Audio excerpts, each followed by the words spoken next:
God above to help me, and I'd be able to bring what God would have me to say tonight. You know, the longest time I've always thought, well, if I could just preach like so-and-so or like this Sure. one or that one, but, you know, just try to do what God would lead you to do.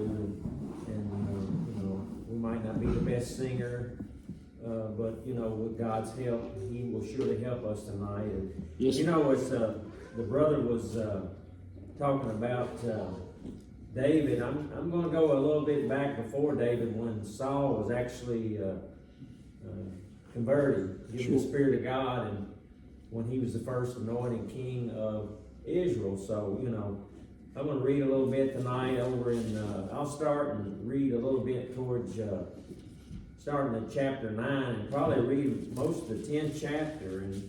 And here we see Saul, which will be the first king, be chosen by God to be the first king, and Samuel was the priest at that time.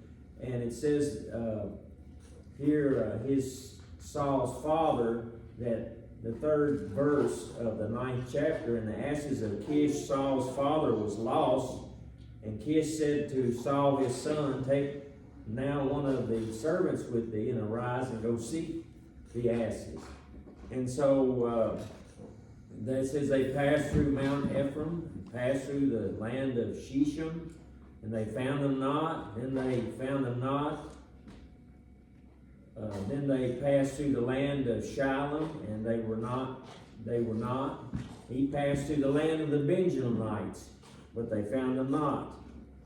And when they were come up to the land of Zump, Saul said to his servants that was with him, come and let us return, lest my father leave caring for the asses, and take thought for us.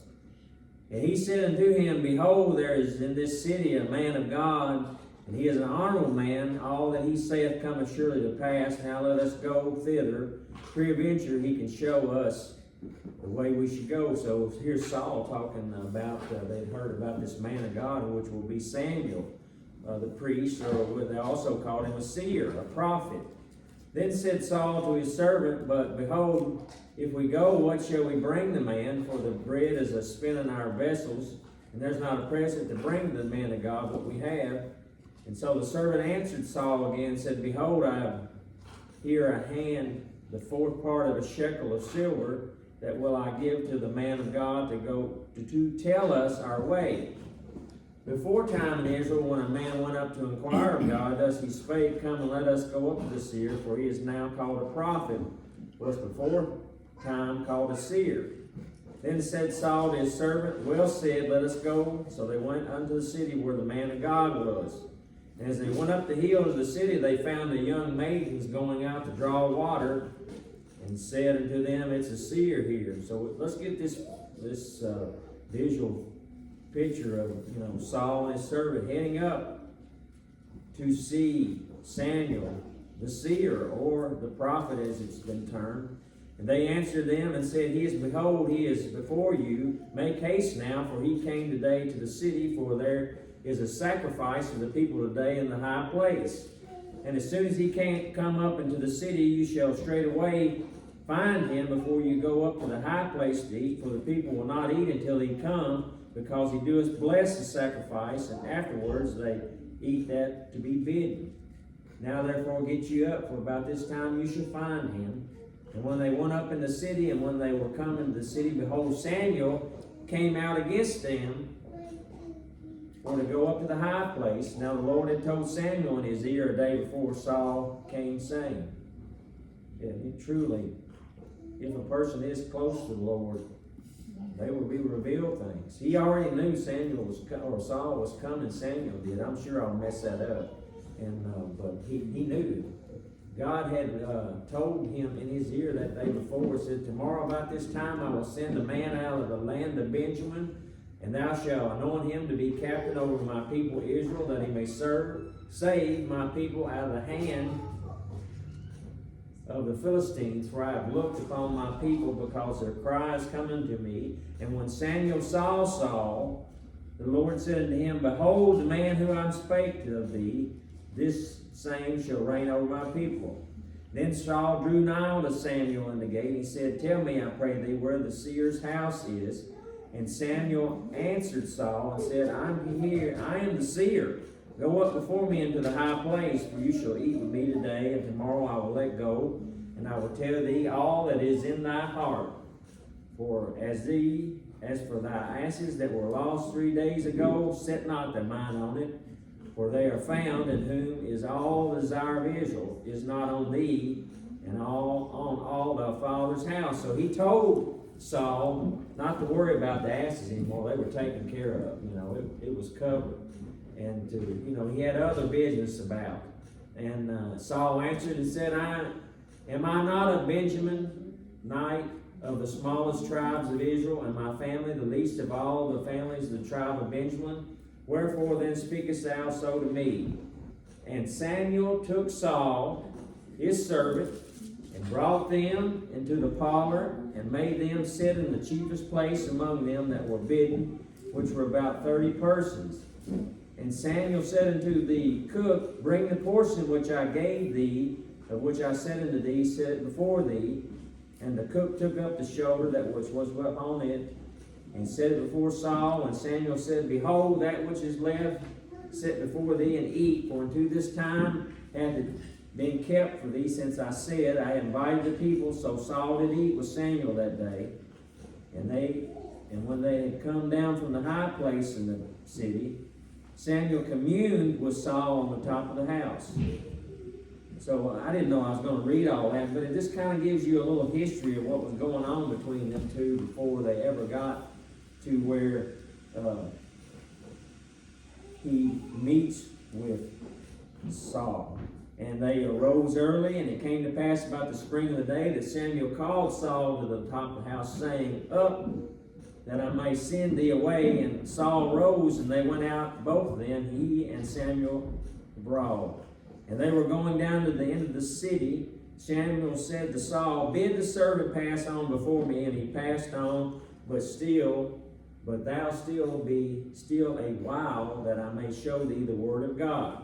So he tells his servant, to go on down, that he wants to talk to Saul. Then Samuel, over in the 10th, where we're getting into work, we want to try to preach from tonight. Then Samuel took a vial of oil and poured it on his head, and he kissed him and said, Is it not because the Lord hath anointed thee to be captain over inheritance? When thou art departed from me today, then thou shalt find 2 men by Rachel's sepulchre in the border of Benjamin, that Zealand, and they will say unto thee, The asses which thou wentest to seek are found, and lo, thy father hath left the care of the asses, and sorroweth for you, saying, What shall I do for my son? Then shall they go on forward from thence, and they shall come to the plain of Tabor, and they shall meet with thee 3 men going up to God to Bethel, one carrying 3 kids, and another carrying 3 loaves of bread, and another carrying a bottle of wine. And they will salute thee, and give thee 2 loaves of bread, which thou wilt receive of their hands. And after that thou shalt come to the hill of God, where is the garrison of the Philistines. And it shall come to pass, when thou art come hither to the city, that thou shalt meet a company of prophets coming down from the high place, with psaltery and a tambourine and a pipe and a harp before thee, and they shall prophesy. So here this is all laid out by Samuel, what would become of Saul if he followed the Lord. He had to follow the Lord. And it says in the 6th verse, And the Spirit of the Lord will come unto thee, and thou shalt prophesy with them, and you shall be turned into another man. So that really hit me. Thou shalt be turned into another man. Yes, sir. Another individual. When, as we as children of God, when shall we be turned into another individual, another man, when truly God saves us? Yes, sir. By His grace? I'm thankful that one day, many years ago, that the Lord saved my soul, and I became that individual that turned to another man. And we'll go on to read a little bit. He said, Let it be when these signs are coming to thee, that thou do as occasion serve thee, for God is with thee. And it shall go down before me to Gangle, and behold, I will come down unto thee to offer burnt offerings, and to sacrifices a peace offering. 7 days shalt thou tarry till I come to thee and show thee what thou shalt do.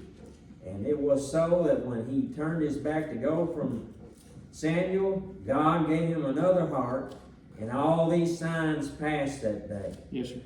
God gave him another heart. You shall be turned into another man. I thought as children of God, when we are saved by God's grace, that He gives us another heart. Yes, sir. He gives us a heart of love. That when we get that time and place, when we know without a shadow of doubt that we've been with God, that He knows, that we know that we pass from death into life. Yes, sir. That He will help us today. As we thought earlier days, the brother was preaching, and we'll go on and further meet some of that stuff that, as a child of God, we so many times fail Him, and we're going to go on and see that Saul will fail God throughout his life. And here at the very beginning, even before he was chosen as the king, we'll read it in just a little bit, he was hiding among the stuff. Yes, sir. Among the luggage. And aren't we all that way? Sure. Don't we all hide from God sometimes? I thought the message today that we just need to be closer to God and do God's will and try to do what God would have us to do. And I'm the first one to say that I need to be closer to God. And it says, it came to pass when all knew him beforehand and saw that, behold, he prophesied among the prophets. Then the people said one to the other, what is this that come unto the son of Kish? Is Saul also among the prophets? Here they question him. Isn't this just Saul from Kish? Right.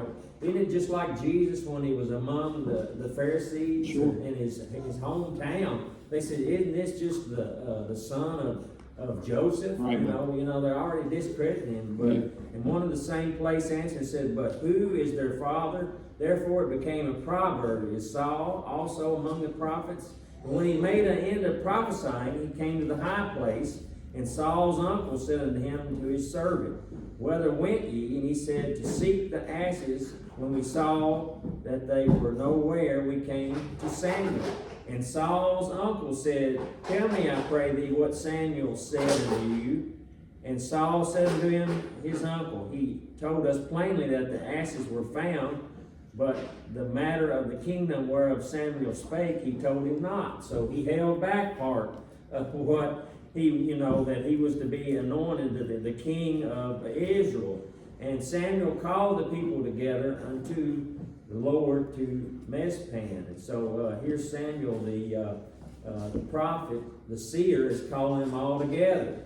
And said unto the children of Israel, thus saith the Lord God of Israel, I brought you up, Israel, out of Egypt, and delivered you out of the hand of the Egyptians, and out of the hand of all kingdoms, and of them that oppressed you. And you have this day rejected your God, who himself saved you out of all your adversities and your tribulations. You have said unto him, nay, but set a king over us. Now therefore present yourselves before the Lord by your tribes and by your thousands. So here, they wanted an earthly king. Before this, they'd had judges, and they wanted a king. So God gave them the king, the first king being Saul.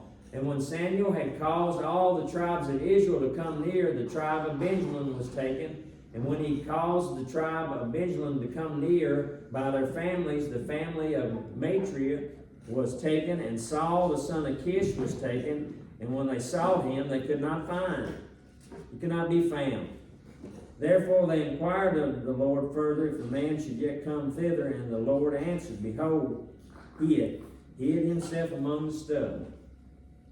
Already, as we as children of God, already hiding from the role that God wanted to take. Yeah. Already, do we hide in the luggage, and we hide in the stuff to get away from God sometimes? Absolutely. But God always finds us, and I'm the first one, by example, who has hid, just like Jonah trying to get away.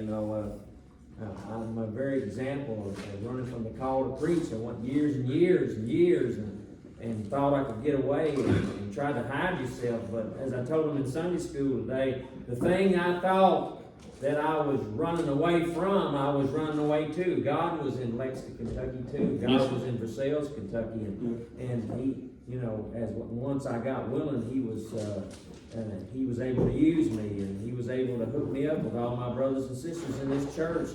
And as we said in Sunday school, it wasn't by luck; it was by God's plan. We're thankful for that today. Yes, sir.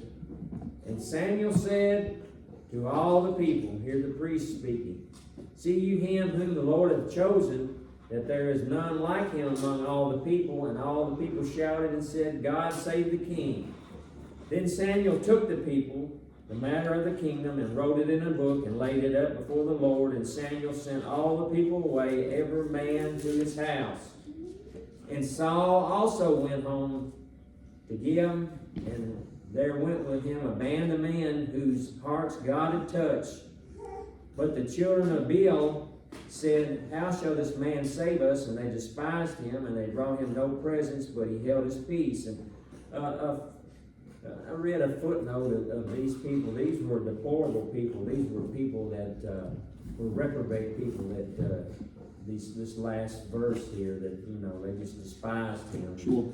They didn't want no part of it. But we're thankful that that as it said earlier, that when God gave him another heart, and all these signs came to pass that day, that God gave us a heart one Wednesday night. He changed our heart. He set salvation up in our heart. He saved our soul. It was just like Saul here.